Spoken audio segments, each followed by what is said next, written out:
first, I'd like to introduce myself. My name is Alma Garcia from Human Resources, and I coordinate the fee waiver benefit program. And um, alongside with me hosting today is Nick Alexander from the Office of the Registrar Afternoon. and student accounting, Shen Milunovic. I don't see her on yet, but she could hop on later.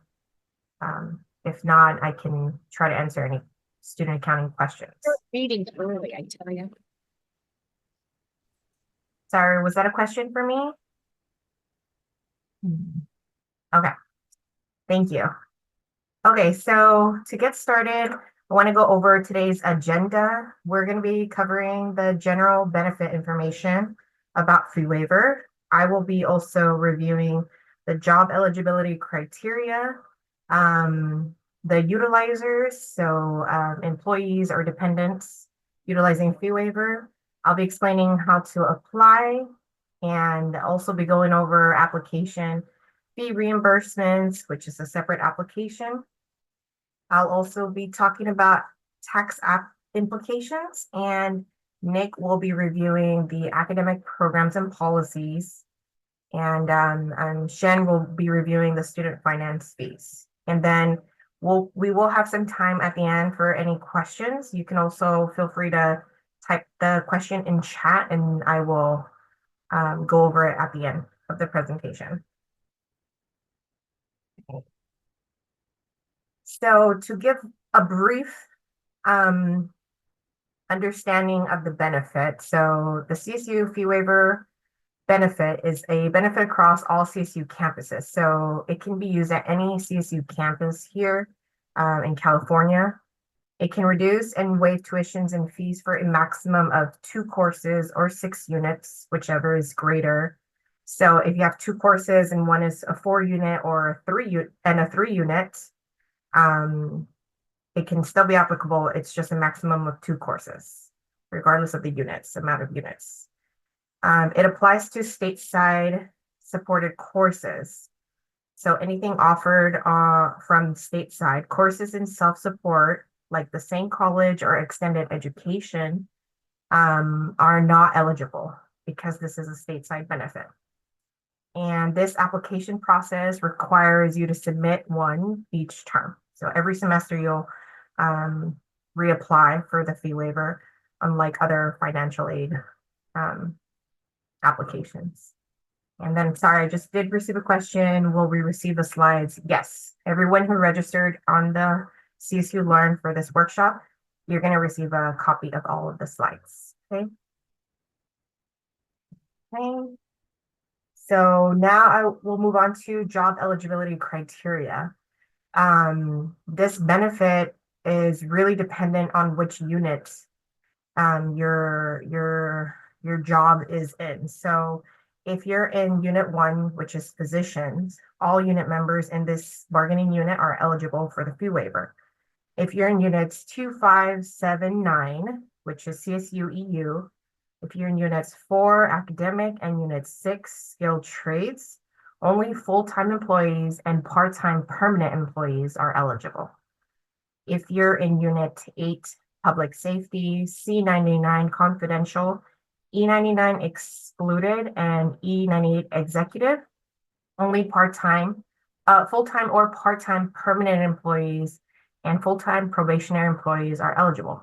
So this section doesn't apply to the temporary appointments. And if you are an M80 or MPP, all full-time employees, including temporary employees, are eligible. And if you're unsure if you're unsure of your bargaining unit or if your eligibility criteria meets, you can always email fee waiver or check your new hire paperwork to get that information. And then I have unit 3 faculty on the next slide. So for unit 3 faculty, to be eligible, you must meet one of the following. If you're tenure track faculty, either tenured or probationary or FERP, you're eligible. And FERP faculty are eligible only during the semesters in which they have inactive appointments. If you're a lecturer and other faculty unit employees, you must have a 3-year temporary appointment. 3-year appointment is eligibility is obtained by working at least one semester for 6 consecutive academic years. So this is coordinated with faculty affairs, this little piece of eligibility. And for coaches, you must have at least 6 years of service in that department. One semester in the bargaining unit on a single CSU campus during a single academic year is considered 1 year of service. So again, if you're unsure, if you're tenure track, lecturer, or coach, and if you're unsure if you meet the criteria, you can always ask me and I can check your job record. Okay. So employees utilizing fee waiver. There are 3 categories under which employees can request a fee waiver. Employees are required to select one of these options that best aligns with their goals or with their academic goals. Each category offers unique opportunities for growth, whether you're looking to advance your career, explore new interests, or enhance your job performance. So the first academic reason I have is career development. This focuses on courses and programs that enhance skills for advancement within the organization. It's relevant for employees pursuing degree program like bachelor's or master's, or their teaching credentials or doctoral degrees. Employees can take advantage of this benefit at any CSU campus. So if you're an employee for career development, this means you're in a degree program and you are applying officially to the CSU campus as a student, okay? For personal enrichment, this one emphasizes learning for personal growth and satisfaction. It caters to employees interested in taking lower division general classes with no prerequisites, such as like a yoga or an ASL class. And this academic reason can be applied at CSUN campus only, so not at another CSU. If you're an employee here at CSUN, you can use fee waiver benefit for personal enrichment, okay? And for job related, it's aimed at acquiring specific skills that directly benefit current job performance. Job related courses are intended to improve the level of skill needed to perform existing duties and responsibilities, or acquire additional skills needed to perform newly assigned duties and responsibilities. This academic reason requires MPP approval, and it applies to those employees who've been assigned a task to enhance your job level skills. So we do require MPP approval, like from a manager or your supervisor for job related. Okay. So for dependents utilizing fee waiver, if the employee is eligible to participate in the program, you can transfer it to a dependent. You can transfer it to a spouse, and that eligibility criteria is that they must be a verified spouse and they must be enrolled in a degree program. So for the first bullet point, must be a verified spouse, meaning there must be a marriage certificate on file. If we don't have that on file, then we will ask for it. It's like a yearly process. So we will ask for a birth certificate if you don't have them on your insurance already. And the second bullet point, they must be an admitted student. So it can be at any campus as well, any CSU campus. They just need to be matriculated in a degree program or credential program. For registered domestic partner, it's similar. They must be a verified registered domestic partner. Documentation is required if we don't already have that on file. And they must be enrolled in a degree program and credential program as well. So they have to be matriculated and enrolled as a student at a CSU campus. For dependent children, they must be verified dependent children under the age of 23 if you're in Unit 1, and under the age 25 for all other units. So we also do require a birth certificate if it's not already in file, and it's a process that gets checked yearly as well. They must also be enrolled in a degree program and credential program. And if you wish to transfer it to dependent, just know that the student ID of the dependent must be obtained before applying for the fee waiver, because that is a required field in the application. We need the student ID. especially if it's for another CSU campus. And the last bullet point reads, if both parents are eligible employees, they can transfer the benefit to one dependent as part of a two-party waiver. So if there are two parents that are CSUN employees and you're eligible, you can transfer it to your child as a two-party fee waiver. So double the benefit. Okay, so here is an instructional video of how to apply. It's going to show you how to go through the CSUN portal and access the application during the open processing periods only. So I'm going to play this. It doesn't have any sound, okay?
Okay, so like the video showed, the application is through the portal. So it's not a paper application. You have to do it each semester during the open processing periods only.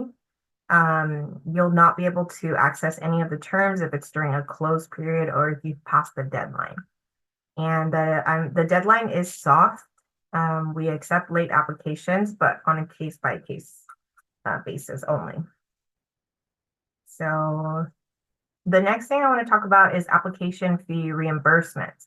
This is a Cal State $70 application fee, and it's reimbursable for those using the fee waiver benefit. So if you are applying to the CSU for the first time and you're part of this benefit, you're eligible for this benefit, you can get reimbursed a one-time $70 application fee.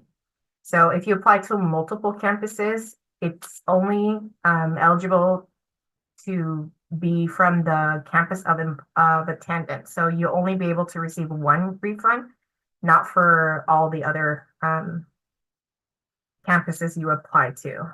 And this is going to be a separate application. You have to put in a request through our Adobe Sign web form link, and it'll take you to a form in Adobe Sign, and you fill out the required information like proof of payment, which campus you attended, and all the instructions are on the form.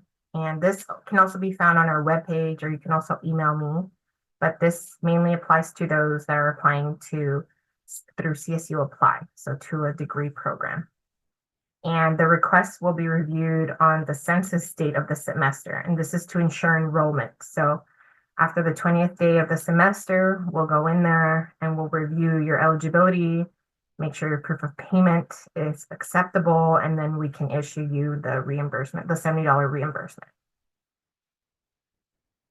So I have here a slide about tax implications.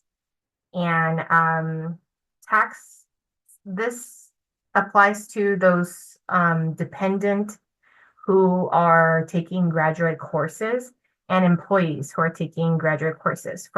So if you're an employee student and you're an undergrad, you are not taxed at all. So you will not be implicated on this process. If you're an employee student and you are taking graduate courses, so 500 level or more, you will be taxed on the benefit amount if you go over 5,250. And if you are dependent who's undergrad, you are not taxed at all. If you're dependent graduate, you will be taxed on the entire amount that's waived. So there's no portion. You will be taxed on the entire benefit amount, whatever we use to waive your fees. And if you're a registered domestic partner student, undergrad or graduate, you're taxed on the entire amount. The flat tax calculation of the tax portion of fee waiver is this formula. So we get the tax value of fee waiver, we multiply it by the rate, which is 36.25, and that's the amount that's deducted from your pay warrant. Prior to submitting the taxation, the employee will receive an email notification from me detailing the specific amounts with a breakdown and details of which paycheck the amount will be deducted from. And we do try to give you months in advance notice, but this process gets done after census date again to ensure enrollment. So if you have any questions on taxes, especially if you're taking graduate courses, let me know and I can meet with you or answer any more questions about taxes. Okay. So just some more benefit details I'd like to discuss is after the fee waiver application is submitted, please allow 4 to 6 weeks for processing. It takes a couple of department pieces put together in the back end to get it applied. It also depends on if you've accrued a balance or not. So just allow a couple of weeks for it to process. And if you don't see anything or you're concerned about it, you can always reach out as well. If using the fee waiver at another CSU campus, HR handles transferring the fee waiver to that campus. So you must apply at your employment campus. So you apply here, we check your eligibility, and then I coordinate with the CSU campus that you've indicated you're attending, and they handle applying it to your account. So you always want to start with your employment campus HR first, and then we handle communicating to that campus. Normal academic standards must be maintained in order to continue participating in the fee waiver program. And students using the fee waiver may enroll in additional units, but will have to pay for the difference in tuition and fees. If you sign up for the fee waiver and don't end up using it, there's no penalty. So, you can always sign up every semester, and if you don't use it or it didn't happen, you can transfer it, or you can, there's no penalty. And fee waiver eligibility may be transferred to only one person at a time per semester, quarter, and not used at more than one CSU at a time. So now we can move on to academic programs, and Nick will be presenting this. Afternoon, everyone. I'm Nick Alexander, Associate Registrar over here in the Office of the Registrar. Some of you may think of us as admissions and records, but the two areas actually are now separate offices and have been for a few years now. Nonetheless, I'm still really familiar with the admissions process, and on your screen right now is just kind of like a high-level overview of all the different programs and how to get there and to get more information. So the reason why this is so important to bring up is I wanted to kind of parse out the difference between being a matriculated and non-matriculated student or someone using the fee waiver. So if you're non-matriculated, we also refer to that as being a transitory student. That's an internal terminology we use, and really what that means is that you are taking courses typically for your own personal self-enrichment, but you are not in a degree seeking program. Like you're not on the path to getting a degree. So if you want to take a class for fun, you don't have to formally apply to the university.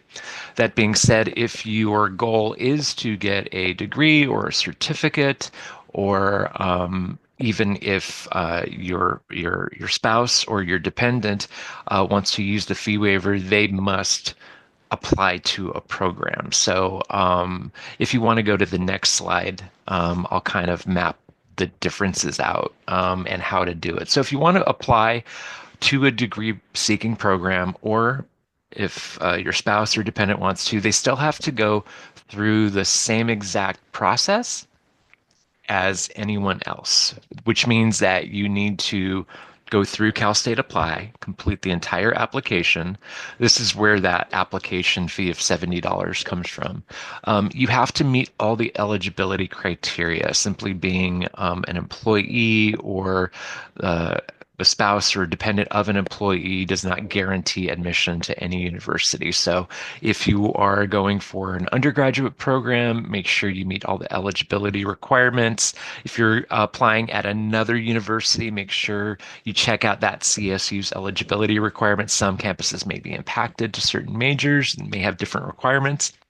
If you're going for a grad program, be sure to go to that program's website. Oftentimes, a grad program has their own separate application to the program that has to be done in parallel with the Cal State Apply application. So that's something to keep in mind. A lot of graduate programs also offer like information sessions or open houses. So I encourage you to check those out and get a familiarity for the graduate program. And they may require letters of recommendation, maybe another set of transcripts, all kinds of stuff. So please bear that in mind. So yeah, if you want to check out the admissions calendar, you can go ahead and do that. And the second bullet point about transitory, it's really important to understand too that Alma referred to academic standards earlier, and that means regardless of whether you're taking a class as a transitory non-matric student or if you're pursuing a degree, all the academic policies still apply.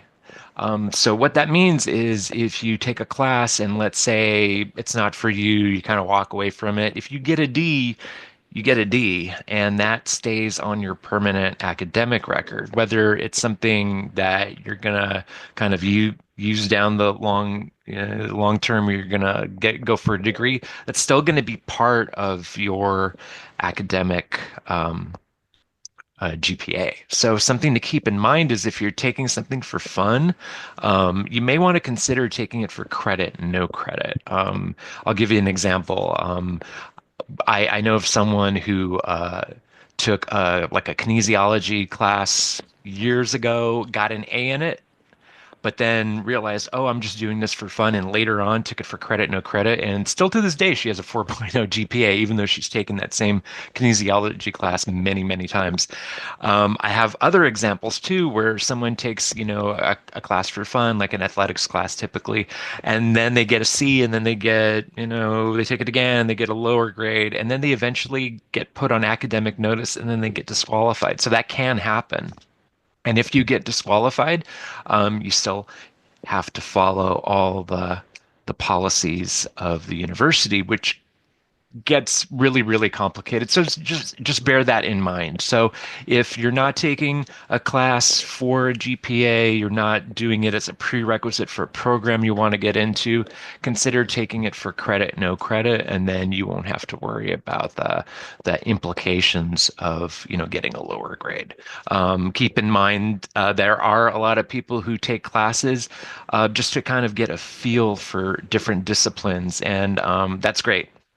But just kind of consider what the implications may be if it's not for you. So yeah, I'll be happy to answer any questions, at the end, or in chat when it's, I think Shen's coming up next. So it's lots of information. Thank you all. It's a great program, and I'm going to hand it over to Alma.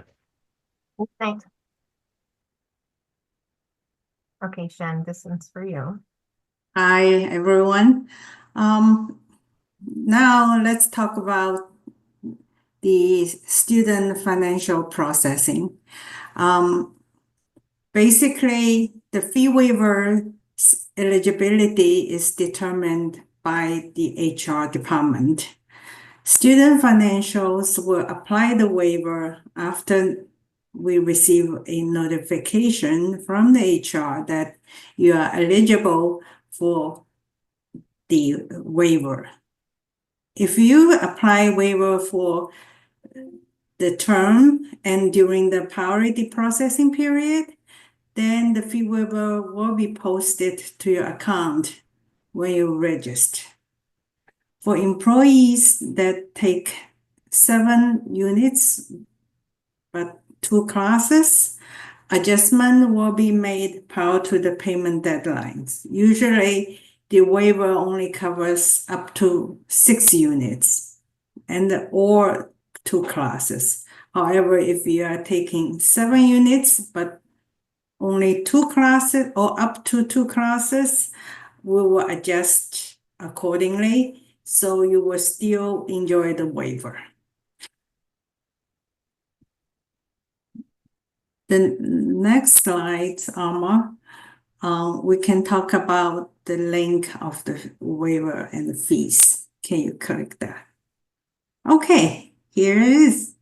So the fee waiver for CSU employees and dependents are established by the bargaining unit agreement. Therefore, everything is predetermined. The link below we put together, it's the amount of the fee you are responsible to pay. Alma, would you click one of the link to show the group how the fee will look like? Undergrad is fine? Yeah, undergrad is fine. So the first one, if you can look, is what employee or the dependents are responsible for. For instance, for the student or the employee in bargaining 79423. So if you only enroll up to 6 units, you pay $3. And if you enroll more than 6 units, then you will have to pay the up unit fee plus the $3. If you have any question regarding the fee structure or the waiver amount, you can always send us an email to student.accounting@csun.edu, and we will reply your questions accordingly. And another thing is, do check your account before the deadline to make sure all the fees are paid before the disenrollment process for the term.